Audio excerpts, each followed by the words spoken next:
Здравствуйте, дорогие друзья, уважаемые любители спорта. Вы смотрите еженедельную программу про спорт. Ингушские спортсмены завоевали 7 медалей на открытом первенстве Грозного по тэквондо среди юношей. Соревнования собрали более 200 участников из разных регионов субъектов СК ЮФО ЮФО. Спортсмены Ингушской школы тэквондо завоевали на этих соревнованиях 2 золотые, 2 серебряные и 3 бронзовые медали. Победителями стали Саид Боков, Абдулмалик Миржоев, вторыми стали Мухаммад Цицкиев, тройку лучших замкнули Ибрагим Дудургов, Ислам Фаргиев, Мухаммад Тибоев. Чемпионат России по джиу-джитсу, прошедший в Грозном, стал настоящим триумфом для сборной Ингушетии. На ковре развернулись не просто поединки, это была битва характеров, техник и школ. И здесь наши бойцы заявили о себе максимально громко. 115 медалей, из них 40 золотых, 48 серебряных и 27 бронзовых. Блестящий результат и доказательство силы ингушской школы BJJ. Сразу по завершении чемпионата состоялся зрелищный гран-при «Киллер Грипп», где снова блистали наши джитсеры. Ислам Хазбиев взял золото в категории до 65 килограммов, Магомед Газгиреев и Адам Тичоев – серебро и бронза, Мансур Албаков – серебро в возрастной группе 2005-2007 годов рождения. Учащиеся второй школы Магаса присоединились ко всероссийскому марафону «Сила России». Это прежде всего общение молодежи с именитыми спортсменами. Трехкратная чемпионка мира по кикбоксингу Фатима Бокова и дзюдоист Хусен Халмурзаев рассказали о профессиональных навыках. Благодаря организаторам мероприятия учащиеся могут узнать что-то важное о спорте не из учебников или соцсетей, а от людей, связавших с этим делом всю свою жизнь, насладиться личным общением с выдающимися личностями в мире большого спорта.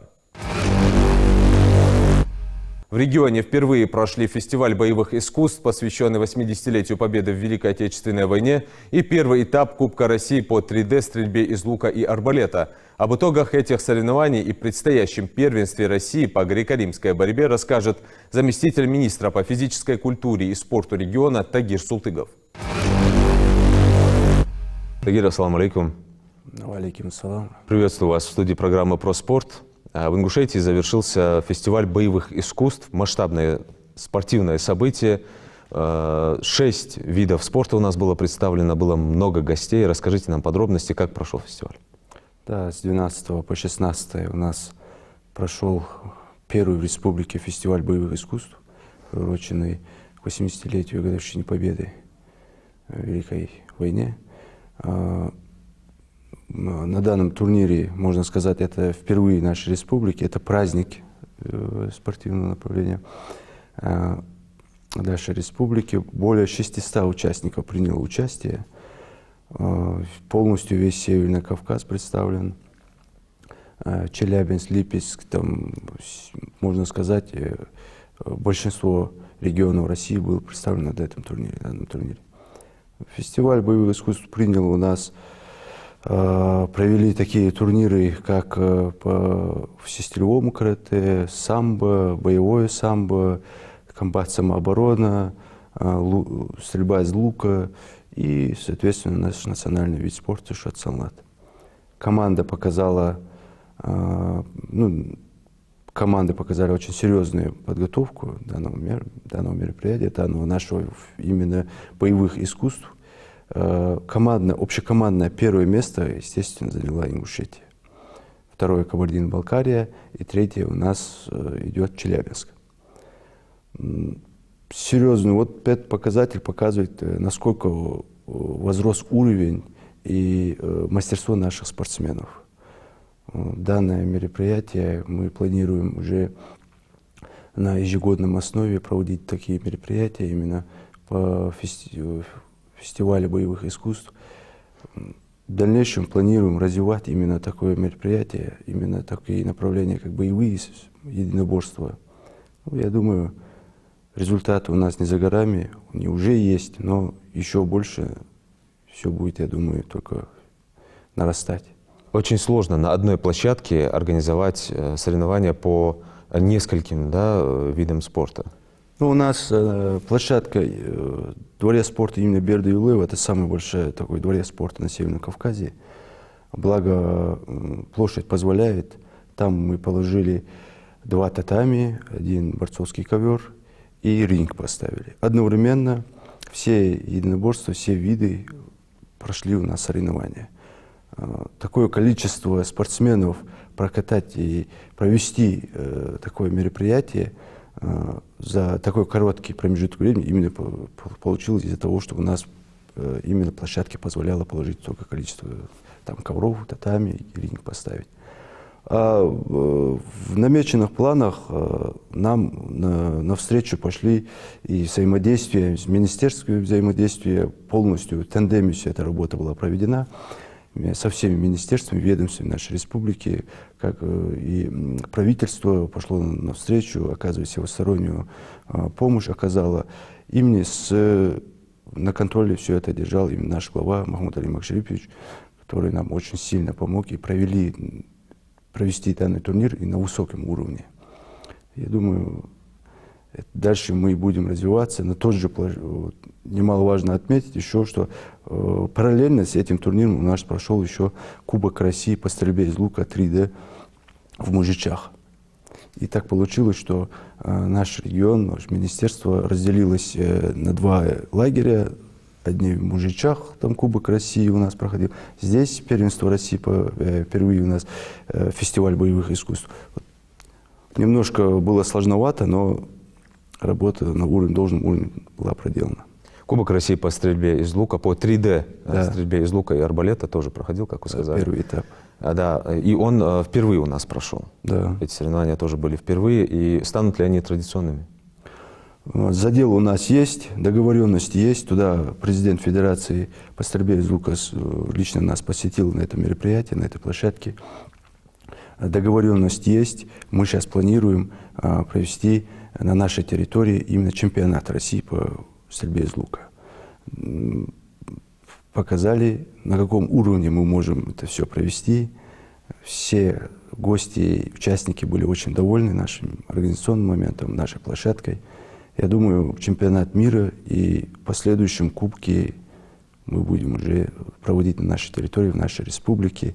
К нам будет приезжать очень много гостей. Но вот в Кубке России по стрельбе из лука у нас посетило 29 регионов.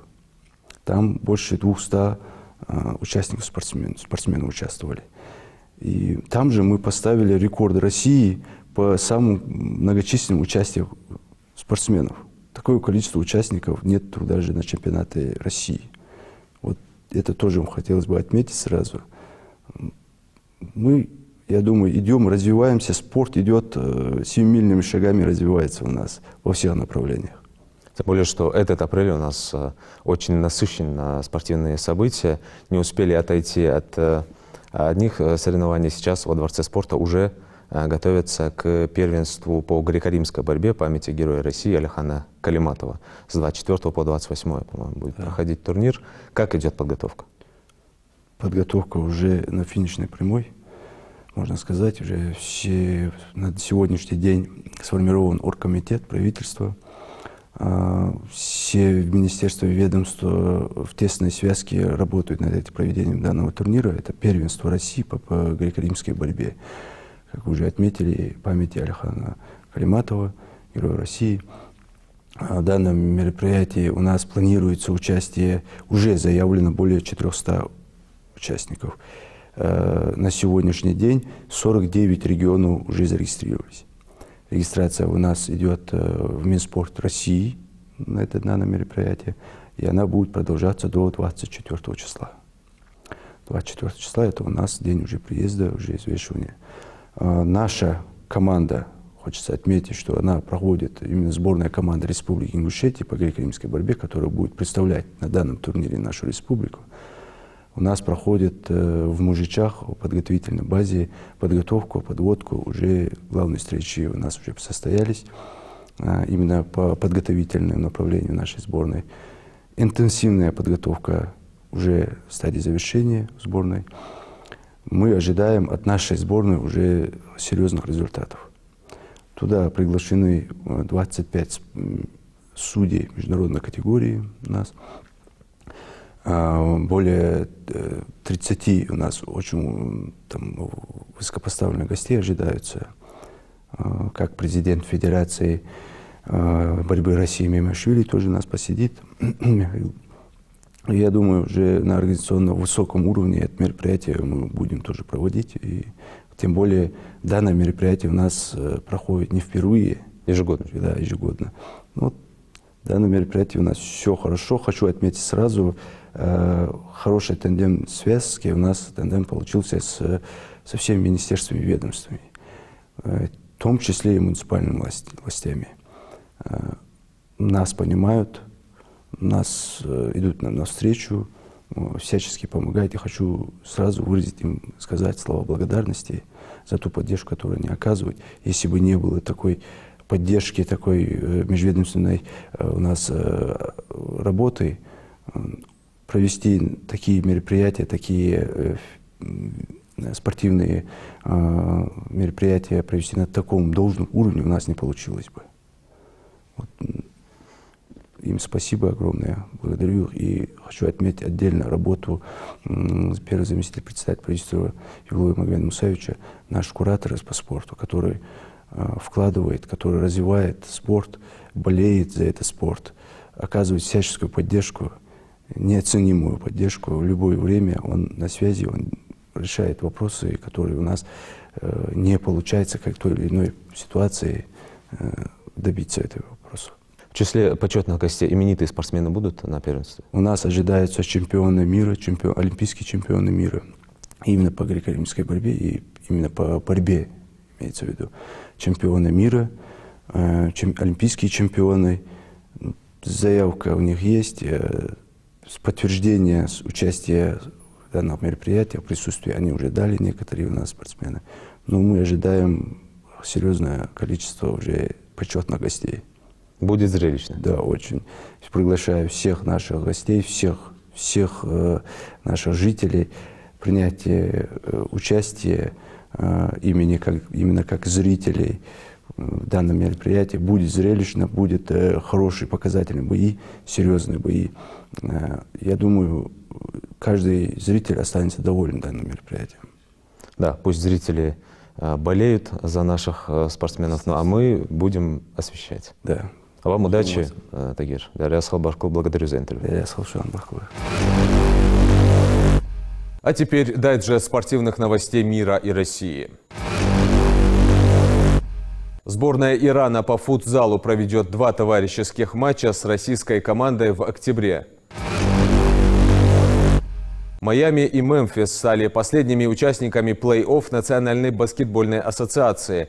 В матче раунда плей-ин Майами со счетом 123-114 в овертайме на выезде обыграл Атланту. Мемфис дома выиграл у финалиста прошлогоднего плей-офф Далласа 120-106. Футболисты московского «Спартака» в гостях со счетом 3-2 обыграли Тольяттинский «Акрон» в матче 25-го тура «Мир» российской премьер-лиги. Встреча прошла на «Солидарность-арене» в Самаре. 2 гола российского нападающего Вашингтона Александра Овечкина вошли в десятку лучших моментов завершившегося регулярного чемпионата Национальной хоккейной лиги. Абсолютный бойцовский чемпионат UFC в ближайшее время может объявить о чемпионском бое в среднем весе с участием Хамзата Чимаева. Кирилл Пригода стал победителем чемпионата России по плаванию на дистанции 50 метров брасом. Соревнования проходят в Казани. Чемпион абсолютного бойцовского чемпионата UFC в легком весе Ислам Махачев не даст титульный шанс представителю Испании Илии Тапурии без претендентского боя. На этом наша программа подошла к концу. Следите за нами в социальных сетях. Если у вас есть вопросы, комментарии или предложения, не стесняйтесь связаться с нами. Мы ждем вашей обратной связи и готовы быть лучше для вас. Будьте в отличной форме и до встречи в следующем выпуске.